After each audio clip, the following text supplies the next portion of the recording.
And we are live. Welcome to Armchair GMs. I'm Adam. That's the blue collar hero himself. Hey! We are a couple guys that act like we know something about a couple of things. So if you like it, cool. We're going to talk about week 8 of the NFL. Yep, we're going to get right into it. You got a lot that's still going on right now. The trade deadline coming up. We're going to touch on some stuff with the 49ers and the Patriots, but start off with the Sunday night game where the Cowboys just dumped it all over the Eagles. They you had the whole thing in the news media last week where Doug Peterson came out and said we're going to go down there and win, and what did they lose, like 37-10? It wasn't even close. It was 14-0 within the first couple minutes. It was turnovers galore. Wentz couldn't hold the ball. It's like, I mean, they just got completely steamrolled right out the gate, and we're playing catch up the rest of the time. It was kind of fun in a certain respect to see that. You kind of get that Schadenfreude sort of someone talking shit got hit in the mouth really hard. But Karma. I mean, more than anything, it's gonna throw kind of a wrench in the division. So it'd be interesting to see how that goes down the stretch. And it's still, it's not like this was a deciding game as far as who's going to be getting what as far as the division and everything goes, because the Eagles are 3-4 and Cowboys are 4-3. Yes, sir. And Carson Wentz only had 191 yards for one touchdown and an interception. But what are you doing? I don't know. Sorry. No idea what I'm doing. The magic of live TV. Right? Yeah. The one time I decided to do this out here. But I'm closer to my router. Shit was messing up. But anyways, so Dak Prescott had a great day. He was, what he needed, 21 of 27 for a touchdown and interception and a rushing touchdown. Ezekiel Elliott, he had over 100-yard rushing that day, plus 30 yards or something in receiving. I mean, they had a good day, and Ezekiel Elliott was asked after the game what he thought about Doug Peterson's comments, and he's like, we don't give a fuck what Doug Peterson says.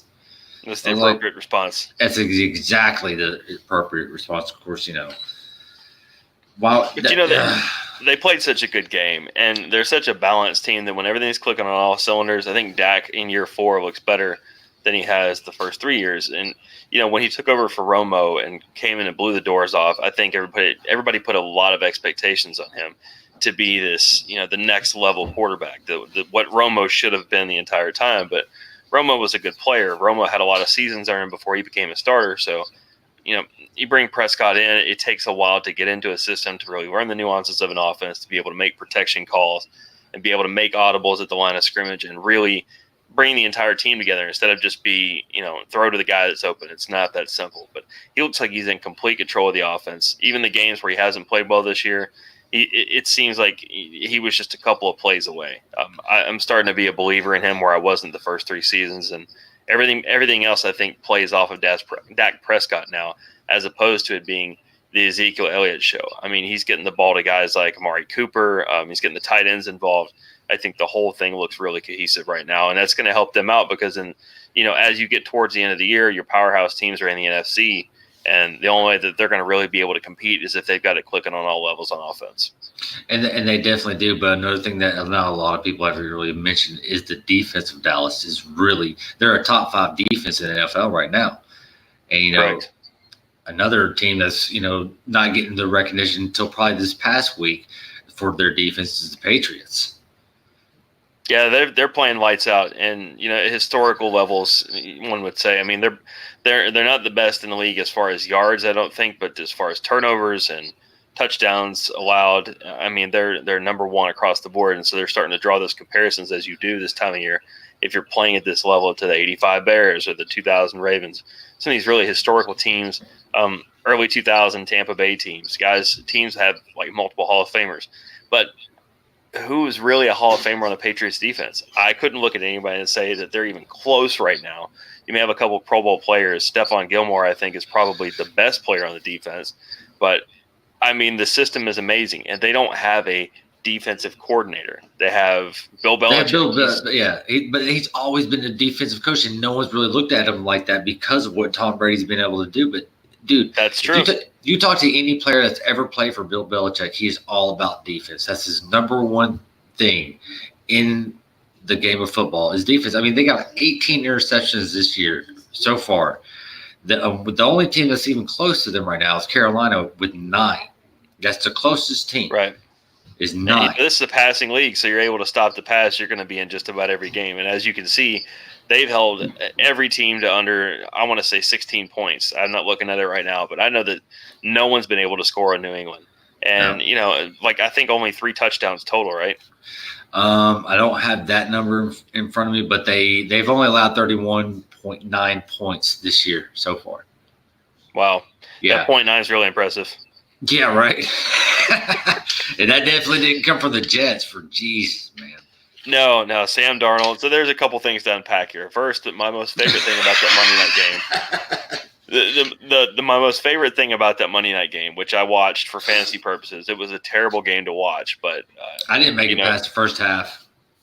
I'm sitting here, I'm like trying to go to bed, and I just can't. It's like watching a train wreck. You just want to see how many bodies are going to be at the end, But so towards the end of the game, Patriots have a comfortable lead. It's probably 33-0 at this point, anyways, and they're about to punt the ball. They're on like the Jets' 45-yard line, and they try to take a delay game penalty back up, as people do. Jets decline the penalty, so New England is going to run another play. And the thing about the loophole in the rule is, you're in the fourth quarter, you're trying to run time off the clock. That delay game penalty, take it or don't, it still runs the clock. You don't start from a dead clock.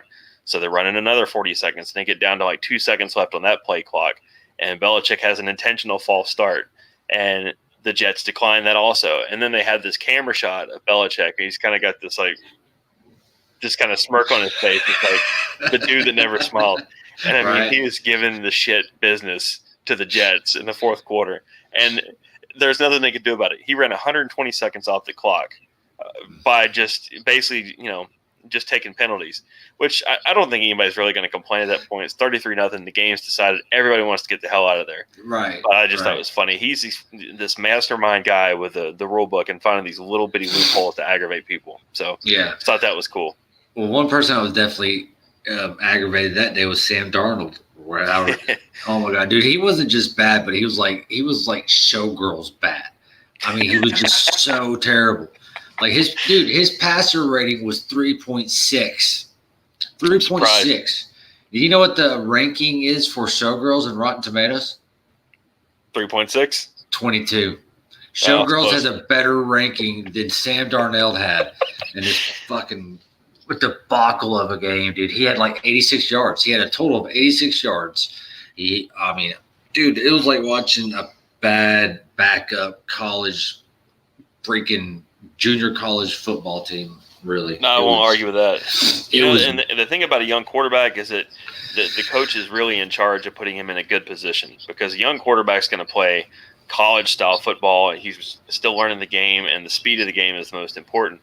So, two things that worked against him is, one, Adam Gase never set him up in a situation where he had enough guys to block all the blitzers that were coming. And he didn't give him the freedom at the line of scrimmage to call protections on his own to try to slide a tight end in, or maybe bring another, somebody back in tight to help block. Because every time the Patriots sent 5-6 guys, there was a free guy running at him.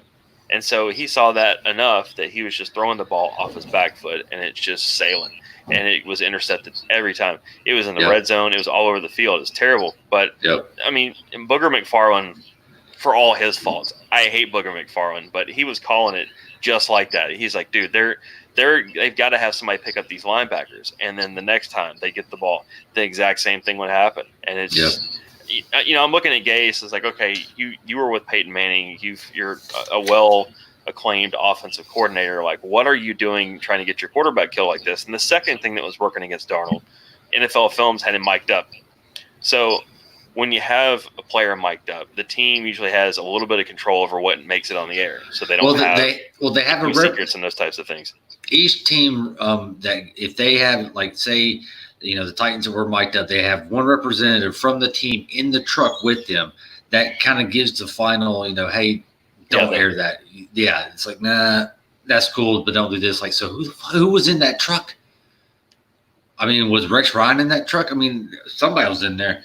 Eric. It was an NFL Films person. From what I read today, it was an NFL Films person that was in there, and I even heard that people at the top of NFL Films, through some other people, I think it was Pro Football Talk and possibly even Adam Schefter, said that the higher ups at NFL Films were really upset at the person because basically now they've gotten Darnold a label through no fault of his own. He's having the same type of conversations people have on the sideline, and now everybody's like, "Oh, he's seeing ghosts. He's seeing ghosts." It's like he always sees ghosts. All quarterbacks see ghosts. Brett Favre used to say stuff like that. But, in this Twitter world that we live in now, that's his nickname. He's not going to run from that. That dude is now Casper.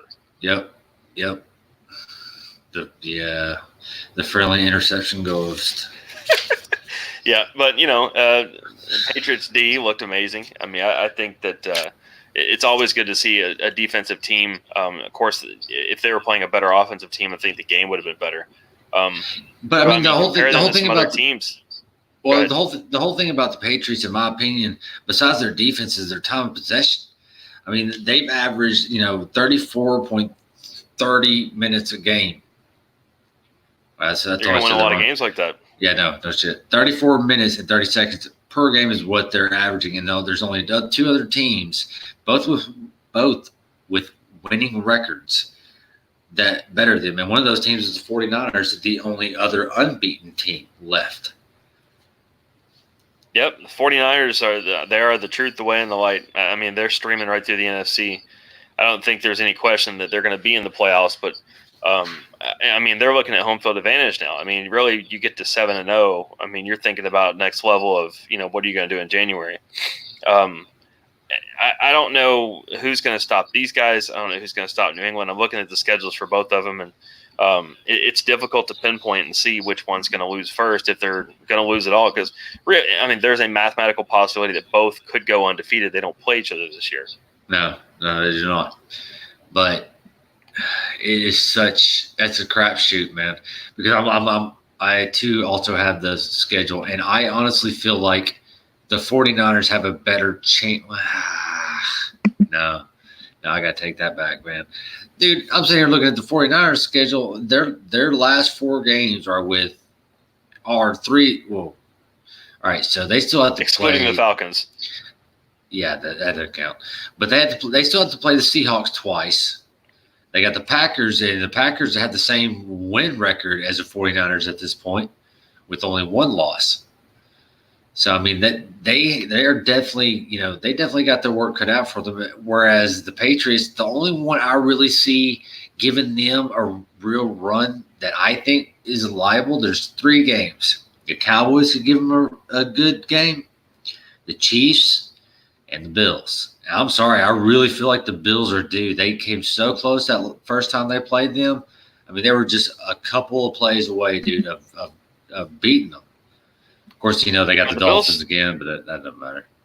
The Bills are put together really well. I think the Bills, hitting their bye week at week 10, I think they're going to, have a couple guys that are banged up a little bit. Their running back situation's been a little touch and go, but I mean, they're a team that's going to be built to win in December. I think this might actually be their year to make a really strong push and have sustained success in the playoffs if they can get there and not have to play New England, in the first couple of games. But, their schedule looks on paper a lot easier.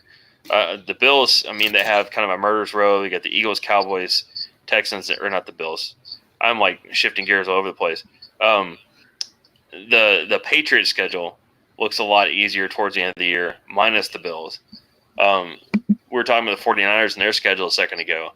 They've got a murderous row, man. They've got a lot of good teams left on their schedule. Yeah, and like I said, they have the Seahawks twice still left to go, and the Rams, and the Green Bay Packers, and the Saints. When they play the Saints, more likely they're going to have to face off against Drew Brees when they do play them. And even if they don't, hell, without Brees, the Saints are still 5-0 these last 5 games.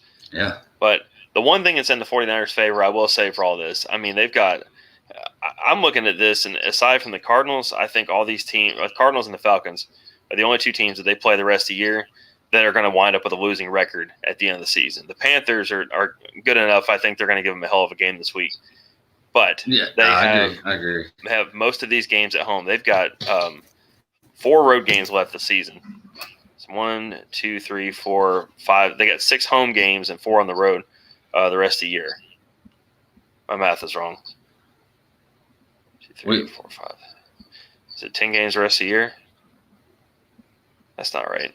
I don't know. No, they Something's got wrong 9 here. games left. There's 9 games left. Okay. Then I must be looking at an old schedule here.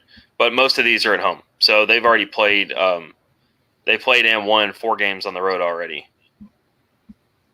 So the 49ers are a team I think that travels really well. They're going to be tested. I definitely, if I had to pick between these two to see who's going to lose first, I'm taking San Francisco all day. To lose first?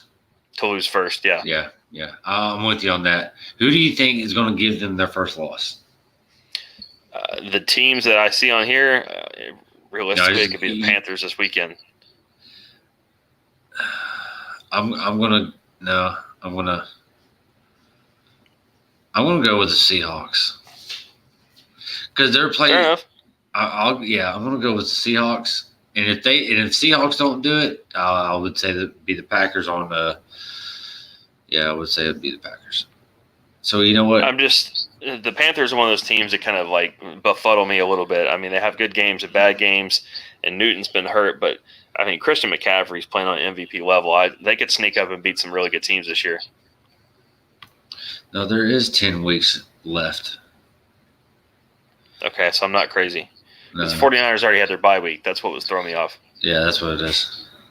All right, my bad. Apologies to everybody. It's late.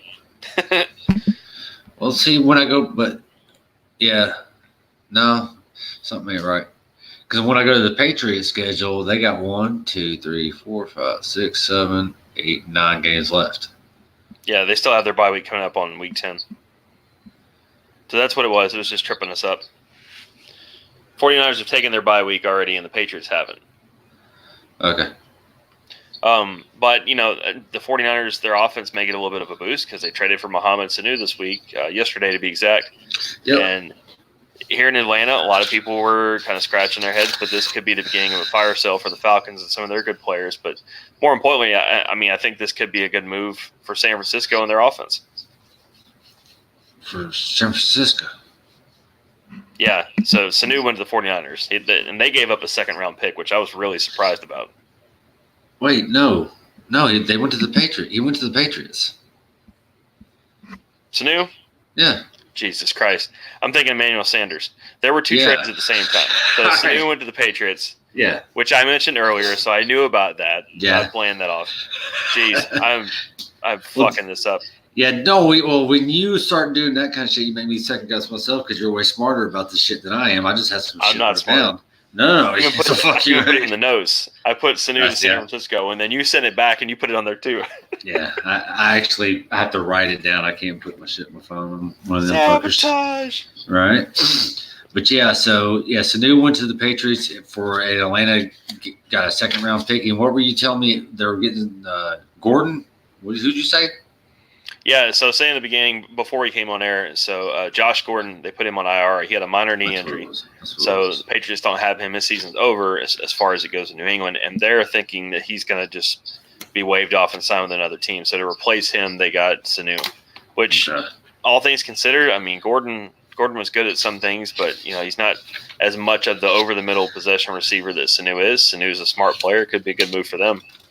Yeah, and Sanu is towards the latter part of his career, anyways. And let's face it, if you go to the Patriots, you got a chance of getting a ring. You just do, no matter when you go. So, I think it's a good move on the Patriots' part, as most of their moves usually tend to work out. So, with the trade deadline coming up soon, do you think the Falcons will make any other big moves, or what team do you think is going to make the biggest move by October 29th, if any? Well, yeah, I think the Falcons are going to make the biggest move sending a player out. In terms of getting draft picks, they probably stand to gain the most because you have players like Julio Jones, Devontae Freeman, and Vic Beasley that I think all three are prime trade targets. They can't trade Matt Ryan, or they might. If they do, he's got a cap hit next year of like $42 million. So there's no way that they're going to eat that.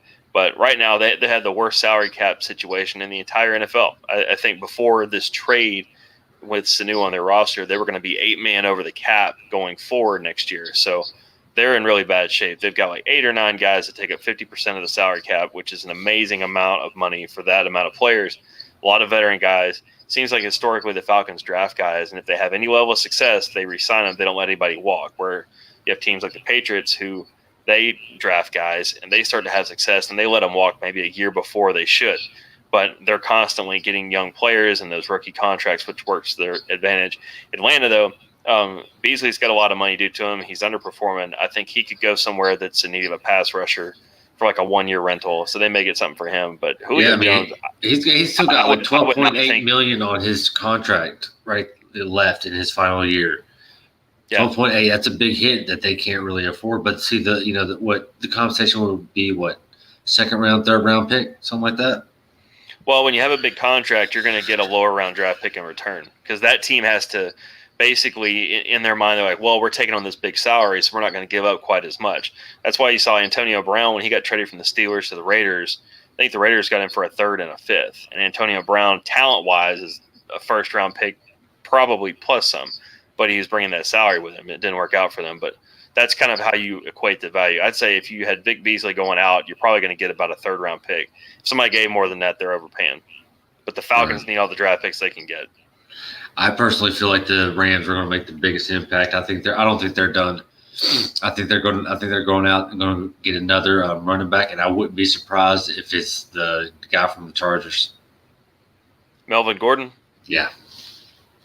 That would be interesting. He wouldn't have far to drive, that's for damn sure. No, I know, right? Wouldn't, same practice facilities and everything. But because they need a running back they can depend on. Dude's not making it.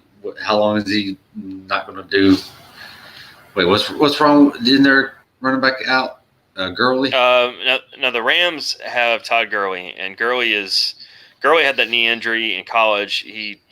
People think it's degenerative. He had another injury a couple years ago, and he's not been the same. He's having a really subpar year, and they've done their best to kind of cover it up and hide it because they have to pay him anyway. It's not a situation where they could cut him. But I do agree with you. I think that's actually a really smart move if they were to pursue that. I don't think the Chargers would take a lot from Melvin Gordon. Not at this point because, he held out for most of the year this year, until week 5 is when he finally came back. Yeah. And he's been having a subpar performance and, he pretty much, cost them the game this past Sunday. Oh, he did. Oh, yeah. Yeah. Me and my wife were there. We actually were at that game. We saw all that shit went down. It was great. Nice. We were actually walking around as they were announcing everything that had happened at the end because we were just like, well, fuck this. Because, we had to walk down to a locker to get some shit. So we're just like, you know what, let's just go ahead and go because it's some bullshit. But, yeah. That was an epic game. I was feeling the ulcers form in my stomach watching the 4th quarter of that game. Yeah.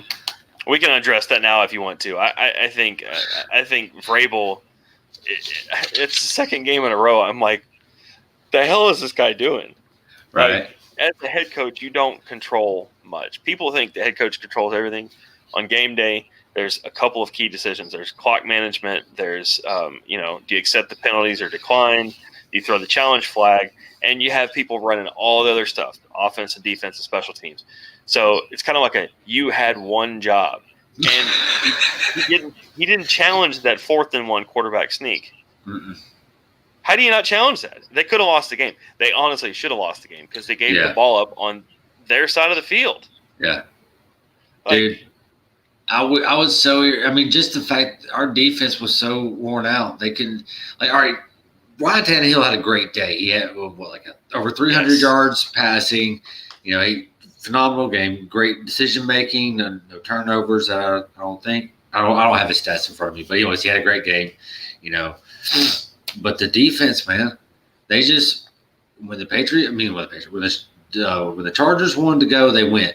There was nothing they could do to stop them.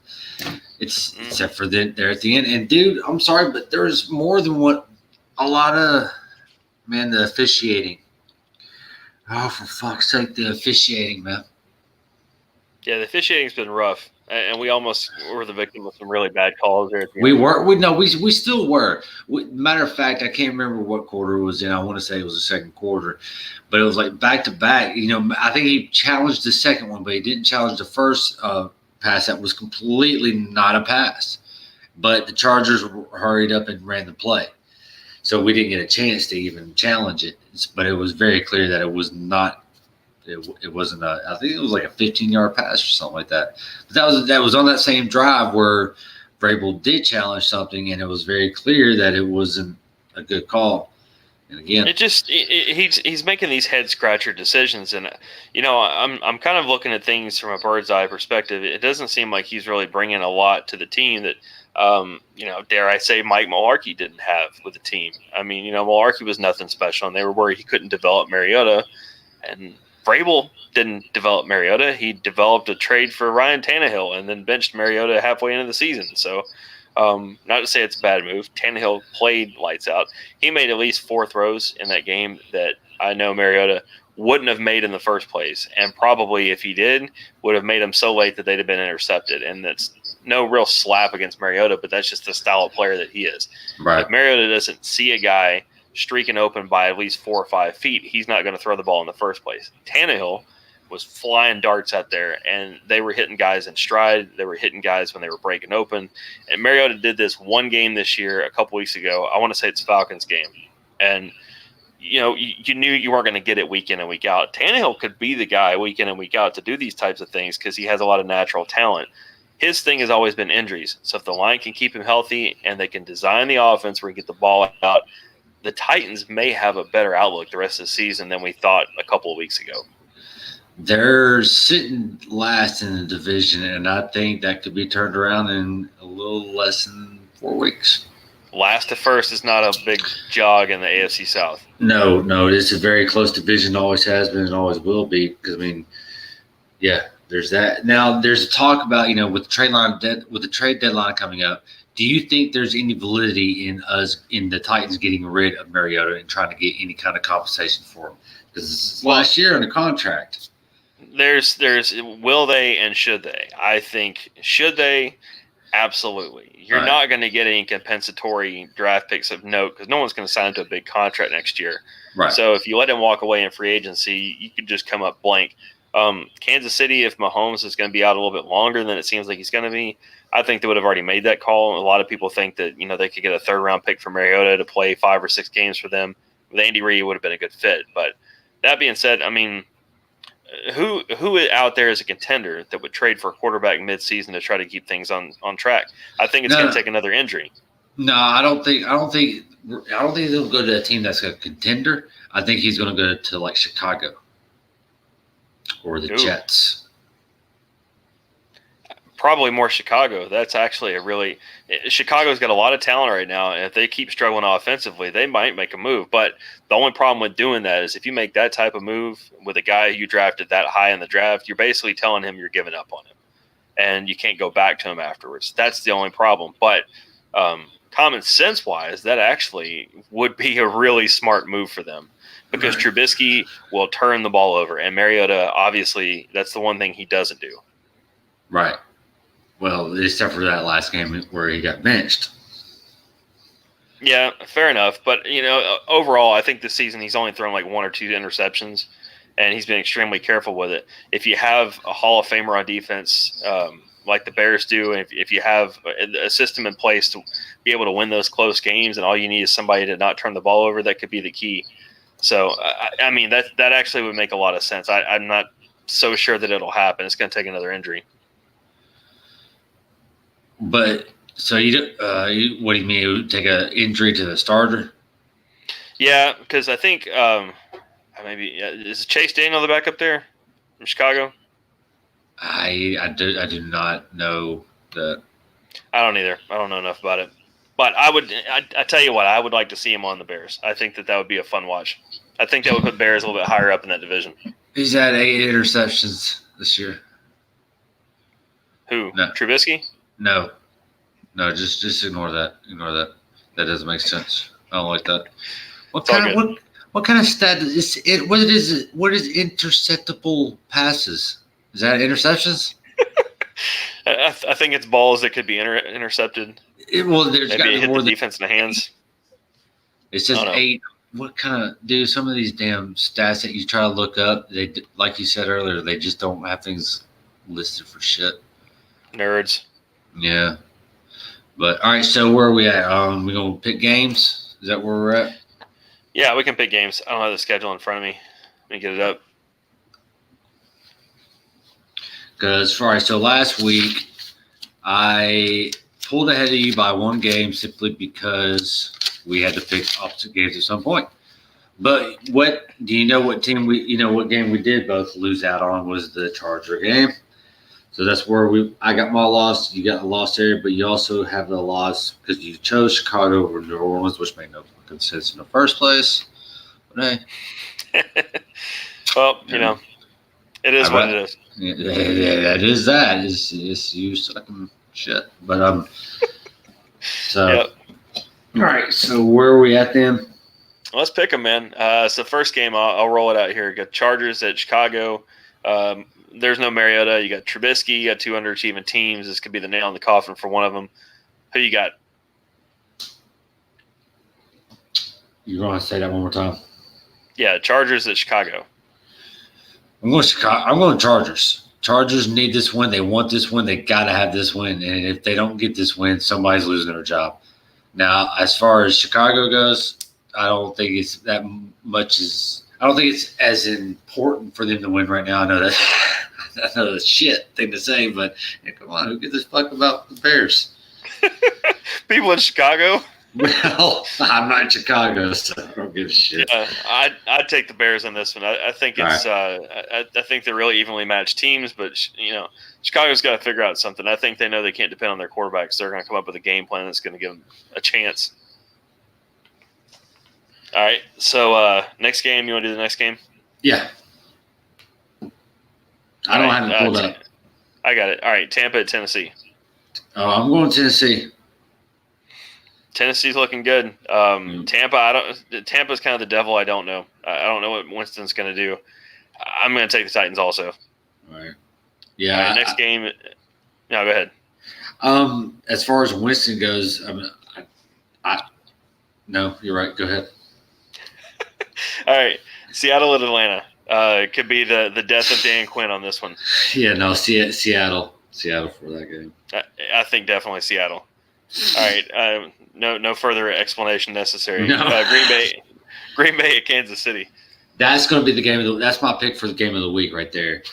And you know what? I'm going to go Kansas City. Kansas City is so tempting. But who in the hell is going to play quarterback? It's not going to be Mahomes. They can say whatever they want to in the media. He's not coming back from knee injury in a week. But here's the thing. They don't need Mahomes. Look what they did last week. Who did they play? I don't fucking know. It doesn't Cleveland, matter. wasn't it? Dude, Cleveland's a good team, even if it was Cleveland. Cleveland is a much better team than what paper says. Dude, I am not buying any team when Matt Moore was the starter. Matt Moore was garbage. Matt Moore was a flaming pile of garbage 2 years ago when he had still been playing in the NFL on a regular basis.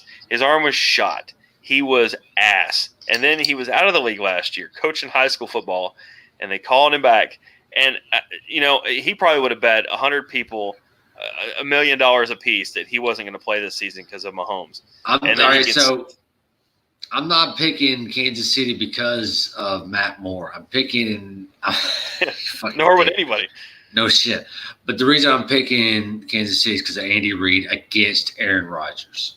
I get it. And, dude, it's tempting. I thought about this one, too, and I almost took Kansas City. I'm taking Green Bay because they're hot, and Kansas City may have some problems at quarterback. I just don't think that – I don't think you can get lucky twice in a row with Matt Moore. Just my personal opinion. All right. And then the last game, you got Miami at Pittsburgh. Why are we picking this game? Because it's Monday Night Football. Why is it Monday Night Football? Because I don't know, but somebody put it on Monday night, so we got to pick it. So, look, I'll go out on a ledge. I'm going to say the rest of the way, I've looked at their schedule. If Miami's going to beat somebody, it would have to be Pittsburgh. So I'll take Miami without a straight face. Well, then I'm automatically picking Pittsburgh. Yeah. I don't ever trust anything I say. I honestly don't believe that, but it would be fun to see Miami get a win. No one wants to go 0-16. No, I ask the Lions about that one. We're coming off the rails, man. I'm sorry. No, it's all good. Well, that'll do it for this week. We'll get back to y'all next week. This is Armchair GMs. All right, fuck off. Caw-caw. So yeah, I always